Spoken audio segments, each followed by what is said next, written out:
انت عارف جرام الذهب بكام النهارده؟ تخيل بقى ان نفس المشكله دي هي كانت نفس المشكله بتقابل اي حد قبل كده، انه نفسه يجيب جرام الذهب او كيلو الذهب او الذهب ده، بس مش عارف اصلا يجيب. انت عارف ان المشكله دي بدات اصلا من القرن 19 لما الاوروبيين احتلوا امريكا الجنوبيه، كانوا رايحين عشان هدف واحد بس، عشان يلاقوا الذهب بس. الحكايه هتبتدي دلوقتي. في الحقيقه الاسبان والبرتغاليين لما اغاروا على امريكا الجنوبيه كانوا بيدوروا على اي حاجه بتلمع، ولما وصلوا لامبراطوريه الانكا كانوا مذهولين من كميه الذهب اللي شافوها. امبراطوريه الانكا او حضاره الانكا في الفتره دي كانت بتشمل مساحات كبيره من دول كتيره احنا نعرفها النهارده، اهمها بيرو، الاكوادور، بوليفيا، تشيلي والارجنتين وكولومبيا. حضاره الانكا كانت بتستخدم الذهب في كل حاجه، في التحف الفنيه، في التماثيل، حتى في تزيين معابدهم. لكن الغريب ان الذهب ما كانش ليه اي قيمه عندهم زي ما هو عندنا النهارده، كانوا بيعتبروه عرق الشمس، كان ليه قيمه روحيه ودينيه اكتر ما هو ليه قيمه ماديه. بس الاسبان ما كانش يهمهم كل الكلام ده، كان يهمهم ان في ذهب يبقى في قوه، يبقى في فلوس، يبقى في نفوذ. نرجع بقى لمدينه الذهب الدورادو. الدورادو في الاصل ما كانش ده اسم المدينه، دي كانت بتوصف شخص، ودي كانت مفاجاه بالنسبه لي وهنعرف قدام ليه. تحديدا ملك قبيله المويسكا في كولومبيا، الملك ده كان عنده طقس عجيب. قبل ما بيتولى الحكم بيغتسل بماده صمغيه، بيحطوا عليه صمغ يعني، بعد كده بيجيبوا مسحوق الذهب ويتم رشه بالكامل لغايه ما الذهب يلزق في جسمه وجسمه يبقى متغطي ببريق الذهب، وبعد كده يركب المركب ومعاه بعض كبار القبيله ويدخلوا لوسط بحيره مقدسه اسمها جوا تافيتا. جوا يا تافيتا، جوا هكتب لكم اسمها. بيدخلوا لوسط البحيره دي وبيبدا الملك يرمي جواهر وتماثيل من الذهب، وهو نفسه كان بينزل البحيره عشان يغسل الذهب اللي لازق على جسمه. هنا بقى بتيجي اسئله كتير قوي، زي مثلا مسحوق الذهب اللي مغطي جسمه ده كان جاي منين؟ والقرابين اللي كانت بتترمي في الميه دي عباره عن ايه؟ ومصدرها ايه؟ والمصدر ده فين النهارده؟ تخيل بقى معايا المشهد لما الاوروبيين سمعوا الكلام ده كله عقلهم طار. بس ثانيه واحده، هو ازاي الاسبان ومن بعدهم الاوروبيين ومن بعدهم العالم كله عرف بالموضوع ده اصلا؟ سنه 1536 بيجي واحد اسمه فرانسيسكو بيزارو. مين بقى فرانسيسكو بيزارو دي؟ عشان هي بدات توسع. ده واحد من اهم القادة العسكريين والمستكشفين الأسبان، وبيعتبر الشخصية الرئيسية اللي فتحت الغزو الأسباني لأمريكا اللاتينية. أسبان دولت ما كانوش سهلين على فكرة، تحديدا هو القائد اللي نجح في غزو إمبراطورية الإنكا، واحدة من أكبر وأغنى الحضارات في التاريخ القديم. فرانسيسكو بيزارو اتولد في أسبانيا، كان من عيلة فقيرة وما كانش متعلم، لا بيعرف يقرأ ولا بيعرف يكتب، بس كان عنده حاجة واحدة بس، الطموح. ومع الطموح ده جشع كبير جدا. بعد ما سمع عن كنوز العالم الجديد سافر للامريكتين وتحديدا امريكا الجنوبيه عشان يدور عن الثروه. خلال بقى طريقه لامبراطوريه الانكا من ضمن رجالته كان في واحد اسمه سيبستيان. سيبستيان سمع حكايه من اسير. الاسير بقى قال له ايه؟ قال له يا عم سيبستيان، في الجنوب مدينه ملوكها من الذهب والفقير فيها اغنى من اغنى ملوك اوروبا. طبعا هو سمع الكلام ده، الطمع والجشع عموا عينيه. بس ثانيه واحده بس، هو مين اصلا سيبستيان ده؟ زي ما قلنا سيبستيان هو كان واحد من رجاله فرانسيسكو بيزارو، بس علاقتهم اتوترت بعد ما طلع لوحده في جولة استكشافية ناحية مدينة اسمها كيتو اللي هي الإكوادور حاليا من غير موافقة فرانسيسكو، واستولى كمان على المدينة. جه فرانسيسكو بيزارو لما عرف الموضوع راح عين اخوه الصغير حاكم على نفس المدينه، كده بقت المدينه ليها 2 حكام، اخو بيزارو وسيبستيان اللي هو واحد من رجاله برضه فرانسيسكو بيزارو. 2 حكام اكيد هيتخانقوا او على الاقل مش هيطيقوا بعض. سيبستيان في الوقت ده سمع عن اسطوره الدورادو وملك قبيله المويسكا، ده طبعا غير اللي كان سمعه من فتره قبليها من الاسير، وكان من اوائل الناس اللي حاولوا الوصول للمنطقه دي واستكشافها. قابل في طريقه واحد اسمه جونزالو دي كاسادا، وده كان مستكشف تاني ووصل لنفس المنطقه وقدر يوصل للبحيره اللي احنا كنا كتبنا اسمها على الشاشه تحت. تخيل بقى ايه اللي لقاه؟ لقينا بقى الكميات الضخمه بقى من الذهب بقى.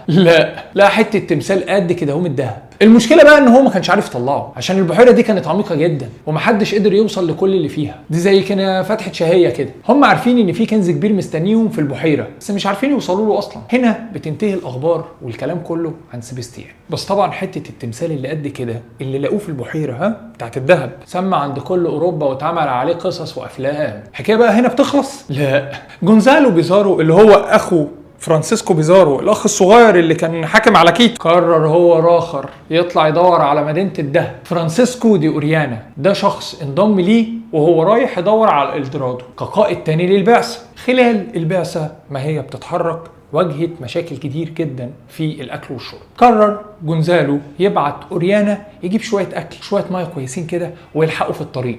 هنا بقى القصه بتتقسم لطريقين. جونزالو بيكمل في طريقه عشان يستكشف مدينه الدرادو، واوريانا اللي في نهر الامازون يلحقوا بالاكل. بيزارو برضه كان عنده جنون الذهب، الاخ الصغير كان مستعد يعمل اي حاجه عشان يلاقي الذهب. اتحرك في غابات الامازون بجيش كبير جدا عشان يستكشف مدينه الدرادو، وكانت الرحله الاستكشافيه دي اقرب للخيال والمستحيل. مش شاكين ان الدرادو موجوده ولا لا او فيها دهب ولا لا، لا ده غابات وامراض استوائيه وحشرات ووحوش وقبائل اصلا دي ارضها وبتدافع عنها وموال اخبر. بس هو مستسلمش، بس هو كان فاكر ومعتقد ان مدينه الدرادو ورا غابات الامازون. بيزارو قعد سنين يدور في غابات الامازون وشاف كتير من الاهوال، وفي الاخر رجع وايده فاضيه. طب اوريانا يا جماعه بقى اللي راح يجيب اكل ده ما رجعش. طب ليه؟ عشان اوريانا لما نزل النهر وحب يشغل دماغه ما عرفش يرجع تاني بسبب صعوبه العوده ضد تيار النهر، نهر الامازون. ففضلوا يكملوا في نهر الامازون لغايه ما نزلوا في المحيط، وده طبعا ادى ان هم اكتشفوا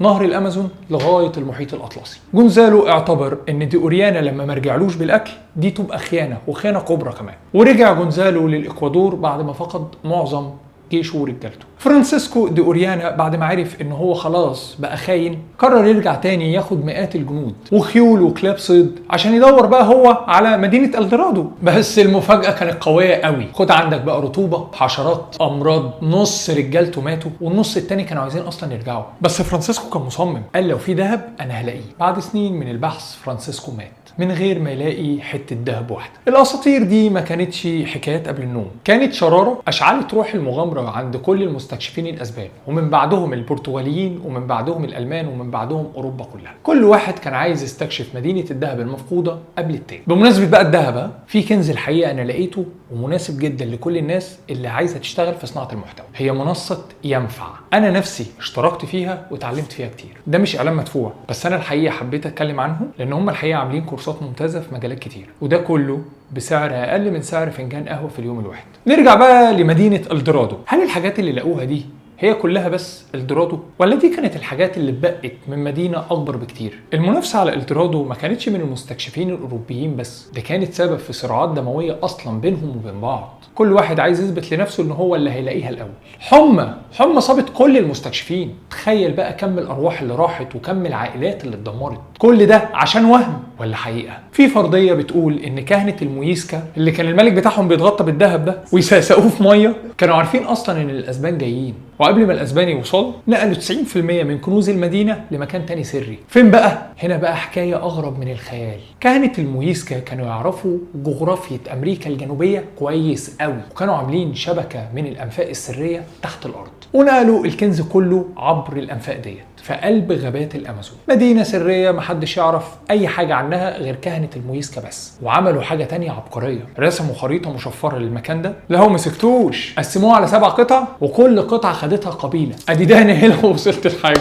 بس المشكله ان 5 من القبائل دول انقرضوا خالص. انا شايف ان البحيره اللي كان الملك بينزل فيها وبيرمي فيها القرابين محدش يهتم بيها يا جماعه، وخصوصا ان البحيره دي مش مجرد بحيره عاديه، دي كانت كمان مركز للطقوس الدينيه لقبيله المويسكا. وبالنسبه للمستكشفين كانت عامله زي صندوق الكنز اللي مش عارفين يفتحوه. حاولوا المستكشفين يعملوا حاجات كتيره قوي عشان يفضوا الميه ويطلعوا الذهب اللي في القاع. واحد منهم اسمه انطونيو عمل محاوله مجنونه. تخيل معايا كده، جاب الاف من العمال وقعدوا يحفروا قناه في الجبل عشان ينزلوا مستوى الميه في البحيره، وقدر فعلا ينزل بمستوى الميه لاقل من 20 متر. ولما الميه قلت في البحيره يا ترى لقوا ايه؟ لقوا عدد قليل جدا جدا جدا من التماثيل والقطع الذهبيه، ودي كانت تاني مره يلاقوا دهب، وده دليل قاطع على ان اسطوره الذهب دي مش مجرد كلام. ومن اغرب الحاجات اللي لقوها في البحيره كانت قطعه الذهب طولها حوالي 10 سم، وكانت معروفه باسم قارب المويسكا الذهبي. القارب ده كان عليه تماثيل صغيره بتمثل الملك وهو مغطى بالذهب،